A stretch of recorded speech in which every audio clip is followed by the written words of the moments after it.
श्रीलंका की नौसेना ने गुरुवार को 34 भारतीय मछुआरों को कथित तौर पर अपने जल क्षेत्र में प्रवेश करने के आरोप में गिरफ्तार कर लिया। रामेश्वरम के ये मछुआरे कच्चा द्वीप के पास मछली पकड़ रहे थे। पाक जलडमरू मध्य में स्थित इस द्वीप को भारत सरकार ने एक समझौते के तहत वर्ष 1974 में श्रीलंका को सौंपा था। श्रीलंकाई नौसेना के जहाजों ने मछली पकड़ने वाली उनकी नौकाओं को घेर कर इस कार्रवाई को अंजाम दिया। साथ ही उनके 9 नावों को भी जब्त कर लिया गया। गिरफ्तार मछुआरों को श्रीलंका में नैदन तिवु पुलिस थाने ले जाया गया है। पिछले 24 घंटों के दौरान श्रीलंकाई नौसेना की ओर से इस तरह की ये दूसरी कार्रवाई है।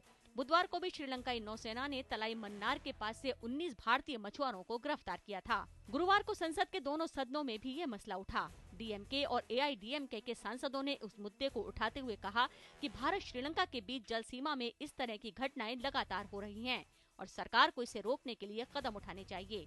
इस बीच विदेश मंत्रालय के प्रवक्ता ने बताया कि गिरफ्तार मछुआरों की सुरक्षा सुनिश्चित करने और सकुशल रिहाई के लिए विदेश मंत्रालय श्रीलंका के संपर्क में है।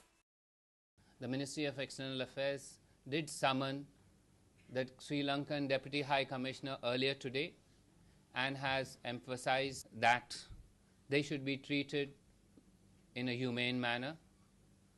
The Sri Lankan authorities should exercise restraint. There should not be any violence against them.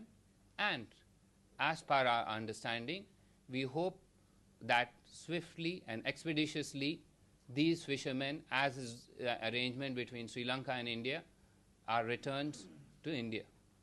Bharat के रामेश्वरम और श्रीलंका के मन्नार तट के बीच की दूरी करीब 50 मील है। अक्सर मछली पकड़ने वाली नावें एक दूसरे की जलीय सीमा में घुस जाती हैं और मछुआरों की गिरफ्तारी दोनों देशों के बीच तनाव का मुद्दा बन जाता है।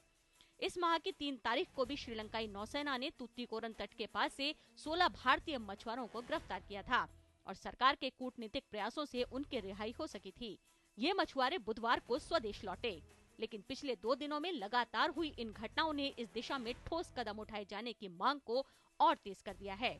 Bureau report, DD news.